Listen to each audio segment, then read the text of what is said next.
So hello guys, good morning, good afternoon, good evening. तो आज हम लोग ने कुछ रीजनल किंगडम्स पढ़ी जो 12th से 15 सेंचुरी के अराउंड जो जो थे, जिसमें हम लोगों ने कश्मीर के बारे में डिस्कस किया। ठीक है, हमने बंगाल के बारे में डिस्कस किया, बंगाल। अच्छा, हमने विजयनगर डिस्कस किया था। अच्छा, हमने बहमानी किंगडम के बारे में डिस्कस किया। और क्या किया था हमने? और हमने मेवाड़ के बारे में डिस्कस किया। ठीक है, और मालवा के बारे में डिस्कस किया। और भी हमने किया था उड़ीसा के बारे में, उड़ीसा के बारे में डिस्कस किया। अच्छा, फिर गुजरात के बारे में डिस्कस किया। तो ये सारी चीज़ें हम लोगों ने रीजनल किंगडम्स इस पीरियड में की। उससे पहले हम लोग डिस्कस कर रहे थे क्या? दिल्ली सल्तनत। ठीक है, ये मेडिवल हिस्ट्री में हम डिस्कस कर रहे हैं। हमने स्टार्ट कहाँ से किया था? ट्राईपाटा स्ट्रगल से। ठीक है, गुर्जर प्रतिहाराज गुर्जर प्रतिहाराज के बारे में डिस्कस किया था। फिर हमने पालाज के बारे में डिस्कस किया था। फिर हमने पुष्पबुतीज के बारे में डिस्कस किया था। हमने राष्ट्रकूटाज के बारे में डिस्कस किया था। ठीक है, ये सारी चीज़ करने के बाद अब हम लोग वापस आ चुके हैं 1526 में, जब लोदी और बाबर के बीच में होगा युद्ध। कौन सा युद्ध? पानीपत का, first battle of Panipat. Panipat कब होती है? 1526 में। किस किस के बीच में? इब्राहिम लोदी, सिकंदर लोदी नहीं। कौन? इब्राहिम। ठीक है, इब्राहिम लोदी और किसके बीच में? बाबर के बीच में। यहां से 1526 से बाबर जीतेगा पानीपत की लड़ाई, और यहां से वो दिल्ली में मुगल सल्तनत की मुगल एम्पायर की वो स्थापना करेगा। ठीक है, हम हर चैप्टर में अब क्या करेंगे? हम स्मॉल पार्ट्स में करेंगे, क्योंकि हम लोग 1526 से लेकर 1857 का पीरियड करेंगे। इस पीरियड में हम लोग बाबर को एक सेपरेट वीडियो में डिस्कस करेंगे, हुमायूं को एक सेपरेट वीडियो में डिस्कस करेंगे, जहांगीर को एक सेपरेट में डिस्कस करेंगे। फिर आएंगे हम लोग अकबर के बाद शाहजहां पे, शाहजहां के बाद औरंगजेब पे। ठीक है, क्योंकि इन लोगों ने अपने कार्यकाल में बहुत कुछ किया है। तो हम लोग 20 मिनट्स की वीडियोस में या उससे ज़्यादा भी हो सकती है, इसमें हम एक एक को लेके चलेंगे, इनके पीरियड में क्या क्या हुआ। क्योंकि ये लार्ज पार्ट है, 300 साल का है जो ये पीरियड है, इसको हमने बड़े डिटेल में डिस्कस करना है। और पोस्ट औरंगजेब को हम लोग 1 से 2 वीडियो में कवर कर देंगे। ओके, तो हम लोग स्टार्ट करेंगे बाबर से और बहादुर शाह जफर तक जाएंगे। ठीक है, बी से बी तक चलेंगे, 1526 से लेकर 1857 तक। तो रोड मैप क्लियर हो गया है। इसके साथ मेडिवल हिस्ट्री खत्म हो जाएगी और हम सीधा फिर मॉडर्न हिस्ट्री की तरफ चलेंगे। ओके, तो लेट्स स्टार्ट। मुगल एम्पायर की फाउंडेशन वो रखी बाबर ने। अच्छा, बाबर कहां से था? बाबर था एक सेंट्रल एशियन रूलर था, जो अपने आप को क्लेम करता है कि वो तैमूर के लिनिएज से बिलोंग करता है। अब तैमूर कौन? फाउंडर जो था तैमूराइड डायनेस्टी का, वो तैमूर उज़्बेक्स। ठीक है, उसकी फादर साइड से वो चागटाई वो डायनेस्टी है, वहां से बिलोंग करता था, जो द सेकंड सन ऑफ जो मंगोल रूलर था चिंगेज खान। ठीक है, उसका था चागटाई, उसको रिप्लेस करता है तैमूर। ये बहुत बड़ी हिस्ट्री है उज़्बेक्स की, जिसने ऑलमोस्ट दिल्ली से लेकर वो यूरोप तक यूरोप उज़्बेक। तो उसे लगा कि अगर इंडिया को मैं कॉन्कर कर लूंगा तो ये मेरे लिए एक अच्छा हेडक्वार्टर बन जाएगा, एक अच्छी सेफ हेवन बन जाएगी, जिससे मैं अपनी मर्जी मुताबिक उज़्बेक्स के साथ डील कर पाऊंगा। और ऊपर से टाइम भी राइप था, क्योंकि इंडिया की भी पॉलिटिकल सिचुएशंस खासी अच्छी नहीं थी। सिकंदर लोदी की डेथ हो चुकी है। ये भी माना जाता है, इट इज़ बिलीव्ड कि जो इब्राहिम लोदी है कि ये इसको इनवाइट किया गया था दौलत खान के द्वारा, जो गवर्नर था पंजाब का, और आलम खान जो चचा था इब्राहिम लोदी का, और राणा संगा जो मेवाड़ का था। तो इस दौलत खान ने जो गवर्नर है पंजाब का, आलम खान और राणा संगा जो है मेवाड़ के, इन्होंने भी बुलाया था बाबर को कि वो आके जो है दिल्ली सल्तनत पे जो इब्राहिम लोदी है उस पर अटैक करे। तो पहली बैटल ऑफ पानीपत होती है 1526 में। अब ये भी एक डिसाइसिव बैटल थी इंडियन हिस्ट्री में, जो जो लड़ी गई इब्राहिम लोदी और बाबर के बीच में, क्योंकि ये फर्स्ट बैटल ऑफ पानीपत जो है फ्यूचर डिसाइड करने वाली थी अगले 300 साल का जो है इंडिया का। अब इब्राहिम लोदी जो है, इब्राहिम लोदी को हरा दिया गया। Babur was not only take, Babur ने ना सिर्फ जो है दिल्ली का और आगरा का कंट्रोल लिया, लेकिन जितना भी जो लोदी का जो रिच ट्रेजर था, जो खजाना था, वो भी जो है बाबर के हाथ लग गया। अच्छा, एक और की एस्पेक्ट जो इस बैटल का है, इसमें बाबर के पास सिर्फ 12,000 सोल्जर्स थे, जहाँ वहीं अगर इब्राहिम लोदी की बात करें 1,00,000 सोल्जर्स थे। लेकिन ऑर्गेनाइजेशन आर्मी की जो है वो बाबर की वो फार सुपीरियर थी। प्लस बाबर की फौज जो है कंटिन्यूसली जो है, अगर आप काबुल से चलते आए पानीपत तक तो कंटिन्यूसली वॉर लड़ रही थी, तो they were well trained, they were military tactics में एक तो बाबर भी खुद जीनियस था, लेकिन बट आर्मी की ऑर्गेनाइजेशन मियरली 12,000 जो थे, देवर 1:3 अगर किया जाए तो एक सोल्जर जो 3 सोल्जर्स के बराबर था इब्राहिम लोदी के, because they were well trained, they have been through जो है रिगरस बैटल्स, ठीक है, they have fought some hardship battles. तो इसकी वजह से जो है, और बाबर की खुद मिलिट्री अचीवमेंट टैक्टिक्स भी जो है ब्रिलियंट थी, तो जो इफेक्टिवली अप्लाइड दी जो Rumi Ottoman method of warfare and also known as जो तुलगामा सिस्टम ऑफ वॉरफेयर, जहाँ पे जो है उसने जो है इंसर्कल किया इब्राहिम लोदी की आर्मी को दोनों फ्लैंक से, जो राइट और लेफ्ट फ्लैंक होता है ना, उन दोनों फ्लैंक से जो है पूरी बाबर जो लोदी की आर्मी उसको घेर लिया, और सेंटर से इसकी कैवेलरी जो खुद बाबर की थी, उसने माउंटेड अटैक किया, एरोज और गन फायर किए। जो एक्सपर्ट ओटोमन गनवर जो उस्ताद अली और मुस्तफ़ा थे, इन्होंने जो है तोपें चलाई जो यूज़ की जाती थी ओटोमन के द्वारा, but they were not very well known in this part of the world. Whereas trenches और बैरिकेड जो है वो प्रोवाइड करने लगे एडिक्वेट डिफेंस जो है, जो जब एनिमी आर्मी मार्च करती थी। तो बाबर ने ऑक्युपाई किया दिल्ली इसी हेल्प से पानीपत को जीतने के बाद, और उसके बेटे हुमायूं को भेजा कि वो आगरा पे सीज करे, और बाबर ने प्रोक्लेम किया अपने आप को एम्परर ऑफ हिंदुस्तान। इस तरीके से बाबर ने जो है पानीपत को जीता और जो है सुल्तान बना दिल्ली का, दिल्ली का नहीं इंडिया का। अब पानीपत, विक्ट्री एट पानीपत, इसने कहीं ना कहीं बाबर को ये प्रोवाइड किया एक मजबूत ग्राउंड, ठीक है, एक जगह प्रोवाइड की कंसोलिडेट करने के लिए और कंक्वेस्ट करने के लिए। एट द सेम टाइम लड़ाई भी कर सकता है और ये एरियाज को जो है कंसोलिडेट भी कर सकता है। अच्छा, अब दिल्ली जीतना या पानीपत की एक जंग जीतने से आप हिंदुस्तान थोड़ी जीत जाओगे, तो नई प्रॉब्लम्स आई। उसके नोबल्स और कमांडर्स जो थे वो बड़े उतावले थे कि वो दोबारा से सेंट्रल एशिया वापस जाए, ठीक है, क्योंकि उन्हें जो है they did not like the climate of India, उन्हें मौसम इंडिया का अच्छा नहीं लगा, और वो कल्चरली भी बड़े एलिनेटेड थे। उन्हें ये बड़ा डिफरेंट सा कल्चर, एक एलियन कल्चर महसूस हुआ यहाँ पे, एलिनेटेड लगे। और वहीं राजपूत जितने थे, at the same time Rajput सारे जो है वो जो है राणा संगा की लीडरशिप और उसके बैनर के अंडर इकट्ठे हो रहे थे, जो मेवाड़ का किंग था, और वो चाहते थे कि मुगल फोर्सेस को हम यहाँ से उखाड़ के बाहर निकालें। अब अफगान पानीपत में हारने के बाद अभी भी वो एक फॉर्मिडेबल फोर्स थे। ईस्टर्न पार्ट जो यूपी, बिहार और बंगाल की बात करें तो वहाँ अफगान्स का दबदबा था, और वो दोबारा से इकट्ठे हो रहे थे, जो पावर अब दे रिक्लेम करने के लिए जो पावर उन्होंने लूज़ की है पानीपत में। पानीपत की हार के बाद जो उन्हें जो है पावर और प्रेस्टीज और वेल्थ जो वो नुकसान हुई है उनकी, वो दोबारा वो हासिल करना चाहते थे। अब ईस्ट में भी एनिमीज हैं, और वेस्ट में भी है, ठीक है, साउथ वेस्ट में भी जो मेवाड़ है, राजपूत से राजस्थान में। बट बाबर थोस कन्विंस्ड, बाबर ने कहीं ना कहीं अपने साथियों को मनाया और नोबल्स को कि वो इंडिया में रहें और उसकी मदद करें कॉन्कर करने के लिए टेरिटरीज और एरियाज को जो है अपने हिस्से में लाने के लिए। अच्छा, जो नोबल्स नहीं तैयार हुए यहाँ रहने के लिए, उन्हें इजाज़त दे दी गई कि वो काबुल लौट के वापस जा सकते हैं। Even as he succeeded in the difficult task, he found himself inviting hostility of Rana संगा।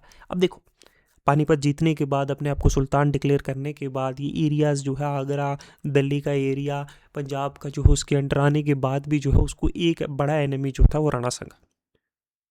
और राणा संगा जो है वो एक्सपेक्ट कर रहा था कि बाबर जो है वो इंडिया आएगा दिल्ली सल्तनत के तख्त से जो है लोधी को हटाएगा और खुद वापस काबुल चला जाएगा। लेकिन उसका डिसीजन था वो इंडिया में ही रहेगा। कहीं ना कहीं ये बड़ा झटका लगा राणा संगा को, और राणा संगा के टेरिटोरियल एम्बिशंस जो थे वो उसको के मैं जो है नॉर्थ की तरफ जो है एक्सपैंड करूंगा, Punjab, Haryana, present day Delhi, Agra, UP का एरिया जो है वो सारा कॉन्कर करूंगा। अगर दिल्ली सल्तनत खत्म हो जाएगी तो मैं जो है बादशाह बनूंगा। तो अब बाबर वापस जाने के लिए तैयार ही नहीं था। राणा संगा के टेरिटोरियल एम्बिशंस पे बड़ा झटका लगा था, और दोनों के जो है अब दोनों का जो है आमना सामना होना वो तय था। ठीक है, फिर होती है बैटल ऑफ कानवा। बैटल ऑफ कानवा होती है 1527 में। कहाँ पे? फतेहपुर सीकरी के पास। One of the most furious contested battle जो इंडियन हिस्ट्री की मानी जाती है, जो बाबर और राणा संगा के बीच में हुई थी, मेवाड़ के और उसके अलाइज के बीच में, और राजपूत्स भी थे, अफगान्स भी थे। तो राणा संगा जो है वाज डिफीटेड, और बाबर की पोजीशन जो है दिल्ली आगरा रीजन में वो होगी सिक्योर। कुछ की एस्पेक्ट इस बैटल के ये थे कि जो राणा संगा ऑफ मेवाड़ था, ही enjoyed the support of large number of Rajput clan. इस बैटल में राणा संगा को जो है बड़े बड़े जो है राजपूत चीफ्स जो है सपोर्ट करे, जिसमें जल्लोर आता है, सिरोही आता है, जो है डूंगरपुर आता है, अंबेर आता है, अलोंग विद जो राजा जो है मिदनी राय है चंदेरी का इन मालवा, हसन खान है मेवात का, अच्छा महमूद लोधी है जो यंगर सन था, छोटा बेटा था सिकंदर लोधी का, ये सारे थे। अब बाबर ने क्या किया? बाबर ने डिक्लेयर किया कि राणा संगा के खिलाफ जो है जंग एक जिहाद की तरह है, और अपने आप को टाइटल दिया गाजी का आफ्टर इस विक्ट्री। तो कहीं ना कहीं मोटिवेटेड सोल्जर्स थे, एंड दे डिफीटेड राणा संगा। राणा संगा के बारे में हमने पढ़ा how brilliant A military general he was, and how brave and charismatic leader he was. अब बाबर ने राणा संगा के खिलाफ जीतने के बाद बाबर ने अपनी पोजीशंस जो है उसको और मजबूत किया, और जो है इसने ये भाई कॉन्करिंग एक चेन ऑफ फोर्ट, जो ग्वालियर को, ढोलपुर को, ईस्ट ऑफ आगरा को, लार्ज पार्ट जो अलवर का है हसन खान मेवाती से, ये सारे एरियाज उसने कॉन्कर कर लिए। ठीक है, क्योंकि मोमेंटम था उसके पास। फिर होती है battle of Chanderi. Battle of Chanderi होती है 1528 में। ये लड़ी जाती है बाबर और किसके बीच में? मिदिनी राय के बीच में। मिदिनी राय के बीच में जो राजपूत रूलर था, किसका? मालवा का। राणा संगा मेवाड़ का था। अच्छा, ग्रेट वैलोर, बहुत बहादुरी दिखाई है ना, बहुत बहादुरी के साथ राजपूत लड़े, और Babur face little difficulty in overcoming Medini Rai. फिर भी बाबर को बहुत कम मुश्किल हुई मिदनी राय के जो एक ये जो हर्डल था इसको क्रॉस करने के लिए। अच्छा, इसके हार के बाद जो है रेजिस्टेंस जितनी भी राजपूत स्टेट्स की है वो पूरी तरीके से खत्म हो गई। Babar had to however cut short his plan of further campaign in the area due to growing disturbance of Afghan in the eastern। और फिर जो है राजपूत जो है अब नो लॉन्गर, देखो मेवाड़ गिर गया और मालवा गिर गया, ये दो इंपॉर्टेंट स्ट्रॉन्ग जो है सेंटर्स थे राजपूत पावर के। अब इन दोनों के डिफीट के बाद जो है किसी राजपूत स्टेट को हिम्मत नहीं हुई कि वो रिवोल्ट का बैनर दोबारा उठाए और बाबर के खिलाफ लड़े। अब बाबर ने इन एरियाज का कन्क्वेस्ट छोड़कर बाबर घूमता है ईस्ट की तरफ, यूपी की तरफ, उत्तर प्रदेश की तरफ, जहां अफगान्स जो है वो बड़ी डिस्टर्बेंस क्रिएट कर रहे थे। ठीक है, फिर होती है बैटल ऑफ घाघरा। ये लड़ी जाती है नेर बिहार 1529 में। अब ये बैटल लड़ी गई बाबर और महमूद लोधी के बीच में, जो इब्राहिम लोधी का भाई था, जो एक हेड था अफगान चीफ्स का। अब और नुसरत शाह का सपोर्ट था बंगाल से। अफगान्स जो है सरेंडर कर देते हैं दिल्ली, लेकिन वो पावरफुल फिर भी रहते हैं बिहार और कुछ पार्ट जो है जौनपुर का। ऑल्दो बाबर जो है कंपेल करता है बंगाल को, और अफगान जो है अफगान आर्मी इसको रिट्रीट करने पे मजबूर, उसको जो है पीछे मुड़ने पे मजबूर करता है, लेकिन वो एक डिसाइसिव विक्ट्री जी हासिल नहीं कर पाया, जैसे मेवाड़ और मेवात में और जो मालवा में की, उस तरह की एक मजबूत विक्ट्री नहीं कि जिससे ये पूरा एरिया उसके अंडर कंट्रोल आ जाए। तो एक स्टेलमेट एरिया हो गया, लेकिन फिर भी इसने दिल्ली और कुछ जो है दीगर जो है सराउंडिंग एरियाज जो हैं वो कैप्चर कर लिए थे। अच्छा, उसके कुछ ही अरसे बाद जो है बाबर की 1530 में मौत हो जाती है आगरा में। While his way to Kabul वापस जा रहा होता है तो उसको बरी किया जाता है आरामबाग में, आगरा में। He was buried in Arambagh in Agra, and बाद में जो है बरी किया जाता है, लेकिन बाद में उसकी बॉडी को जो है वो काबुल लेके जाया जाता है और वहाँ पे दफन किया जाता है। तो actually he was in Kabul. Question I where he is buried, उसका टॉम्ब कहाँ है, तो वो काबुल में। तो इस तरीके से बाबर ने जो है, देखो बाबर ने लड़ी 4 बैटल्स। पहली थी पानीपत की 1526 में, फिर 1527 में बैटल ऑफ कानवा लड़ता है जो बाबर और राणा संगा के बीच में होती है और उसके अलाइज राजपूत के बीच में। 1528 में बैटल ऑफ चंदेरी होती है जो मेदिनी राय के बीच में, जो रूलर था मालवा का और बाबर के बीच में। तो 26, 27, 28 तीनों साल लड़ता है। और 29 में जो है ये बैटल ऑफ घाघरा लड़ता है जो महमूद लोदी जो ब्रदर है अब इब्राहिम लोदी का, जो अफगान चीफ होता है, और नुसरत शाह बंगाल की हेल्प से। ठीक है, तो 26, 27, 28, 29 और 30 में इसकी मौत हो जाती है। तो 4 साल इंडिया में रहता है और वो 4 बैटल्स जो है फाइट करता है। ओके, अब सिग्निफिकेंस पढ़ते हैं कि बाबर का इंडिया में आने का क्या है, क्या सिग्निफिकेंस। एक तो क्या फ़ायदा हुआ, एक तो security from external invasions from north western frontier. क्योंकि अब देखो, जब से कुशाना एम्पायर का जो है फॉल हुआ है ना, काबुल और गांधार जो है वो एक इंटीग्रल पार्ट बन गए मुगल एम्पायर का। पहली बार देखो, कुशाना एम्पायर के गिरने के बाद लार्जली जो है ये जो काबुल था और जो गांधारा था ये इंडिया का पार्ट नहीं हुआ बहुत सालों तक, 1000 साल। अब जो है पहली बार बाबर के जो है मुगल डायनेस्टी का ये पार्ट बना कम से कम 700-800 साल के बाद। इसकी वजह से ना सिर्फ जो है ट्रांस एशियन फॉरेन ट्रेड जो है बिटवीन 2 सिटीज़, ठीक है, जो चाइना से कारवां चलते थे ईस्ट में और मेडिटेरेनियन सी पोर्ट में वेस्ट में, बट उससे क्या हुआ, एक तो ट्रेड लिंक्स हमारे और मजबूत हुए इस पार्ट के साथ, हमारी कल्चरल जो है कल्चर ट्रांसफर हुआ, लेकिन एक और चीज़ हुई कि नॉर्थ वेस्ट फ्रंटियर भी सिक्योर हो गया। ठीक है, क्योंकि यहाँ से जो है मोस्ट ऑफ द प्लेसेस यहाँ से इन्वेजन्स होती थी। ये स्टेजिंग प्लेस ऑफ इन्वेजन था सिंस 300 बीसी अलेक्जेंडर के टाइम से। और पहली बार एक एस्टेब्लिशमेंट हुआ ऑल इंडिया एम्पायर का by breaking the power of Rajput confederacy. अब राजपूत की जो कन्फेडरेसी थी, इसके टूटने की वजह से एक ऑल इंडिया एम्पायर का कंस्ट्रक्शन किया मुगल ने। अच्छा, इसने इंट्रोड्यूस किए नए मोड वॉरफेयर के, जंग लड़ने के नए तरीके, जैसे गन पाउडर जो है उसको मशहूर किया, कैवेलरी आर्टिलरी इंडिया में आई, तोपें आई सिस्टम है ना, और नए जो है सिस्टम ऑफ वॉरफेयर लड़ा गया। ऑल थ्रू जो गन पाउडर है वो पहले भी इंडिया में यूज़ होता था, लेकिन बाबर ने इसे और मशहूर किया और इतने लार्ज स्केल पे यूज़ किया। उसने री एस्टेब्लिश की जो अथॉरिटी जो है किंग की दिल्ली में, जो इरोड हो गई थी फिरोज शाह तुगलक की मौत के बाद। जो है इतना लोदीज या सैयद्स में जो है वो इतनी नहीं थी। ठीक है, एक अथॉरिटी और एक जो है पावर जो थी। अब he led by an example and always prepare to share the hardships of a soldier. सबसे बड़ी उसकी खास बात यही थी, वो हमेशा साथ में लड़ता था, नोट लाइक लोदीज के पीछे बैठ के जो है ऑर्डर देगा। हालांकि ये एक ऑर्थोडॉक्स सुन्नी था, लेकिन वो he was neither bigoted nor led by religious divine. वो इन मजहबी बातों से जो है मुल्लास की बातों पे नहीं चलता। ठीक है, वो नक्शबंदी सूफी ख्वाजा जो है उबैदुल्ला आहर का जो है वो बड़ा एक डिवोटी फॉलोअर था। वो डीपली उसको जो उसके पर्शियन भी आती थी, उसको अरबिक भी आती थी, और he as one of the 2 of the most famous writer of his mother tongue, regarded उसको मान जो टर्किश भाषा के जो है 2 में से सबसे जो है एक फेमस जो है एक राइटर माना जाता है उसे टर्किश वाला। और इंडीड उसने अपना मैमूर भी लिखा है जो तुर्की में का तजू के जो है बाबरी, जिसको बाबर नामा भी कहता है, जो पर्शियन में जो है ट्रांसलेट की गई बाद में अब्दुल रहीम खान खाना ने। एंड ऑल्सो रोड जो है मसनवी उसने लिखे बहुत सारे। वो बड़ा लवर और ऑब्जर्वर भी था, खूबसूरती नेचर का भी जो था, और उसने फ्लोरा और फोना इंडिया के देखे बड़े डिटेल में। ठीक है, उसने 4 बाग सिस्टम इंट्रोड्यूस किया इंडिया में, और सिस्टमेटिकली बहुत सारे गार्डन्स जो है वो बनाए जिसमें पानी हमेशा चलता रहे, जिसमें फाउंटेन्स हो जो ना, फुवारे जिसको बोलते हैं आप। अच्छा, उसने 2 मॉस्क बनाई, एक पानीपत में बनाई और एक जो है संबात में जो है रोहिलखंड में बनाई। ये 2 मॉस्क इसने बनवाई थी। तो बाबर का अगर हम टेन्यूर देखें तो 12 साल की एज में जो है वो जो है फरगाना के जो है तख्त पे बैठता है। ठीक है, उज़्बेक्स जो है वो शिबानी जो है उज़्बेक्स जो है वो इससे ये छीन लेते हैं। ठीक है, फिर वो काबुल आ जाता है।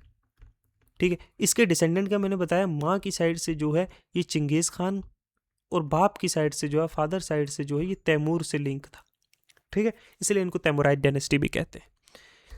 काबुल आता है तो काबुल जो है वो इतना ज़्यादा फर्टाइल नहीं था। ठीक है, इनाफ रेवेन्यू नहीं था, ठीक है, कि इतना पैसा हो कि वो उज़्बेक्स के खिलाफ जो कंटिन्यूसली लड़ पाए, प्लस उज़्बेक्स का खतरा मंडरा रहा था, कभी भी वो काबुल पे अटैक कर सकते हैं, तो ये पुश करता है ईस्टवर्ड, ठीक है, ये लाहौर फतह करता है, ठीक है, फिर ये घुसता है पानीपत में। 1526 में जो है ये पानीपत में जो है वो घुसता है, पानीपत में जो है वो किससे लड़ता है, लोधी से, ठीक है, उसको हराता है। 1527 में जो है ये राणा संगा से लड़ता है, उसको हराता है, ठीक है, मेवाड़ के। 1528 में जो है ये लड़ता है जो है मिदनी से, ठीक है, मेवाड़ के, सॉरी मालवा के, मालवा मेवाड़ के और ये दिल्ली के, ठीक है। 1529 में जो है ये लड़ता है इब्राहिम लोधी के भाई के साथ, ठीक है, वो है अफगान्स के साथ, ठीक है, यूपी में, और बंगाल के जो है किंग उस वक्त के बादशाह के साथ। और 1530 में जो है इसकी डेथ हो जाती है, इसको पहले इधर ही आगरा में दफन किया जाता है, बाद में इसको जो है काबुल लिया जाता है। इसका मुजस्समा जो है, इसका जो टॉम्ब है वो काबुल में है। इस तरीके से जो है ये बाबर की हिस्ट्री चलती है, और इस तरह से मेडिवल इंडिया का जो है द ग्रेट मुगल एम्पायर की जो है वो स्थापना होती है। और ये कहानी थी the first Mughal empire of India.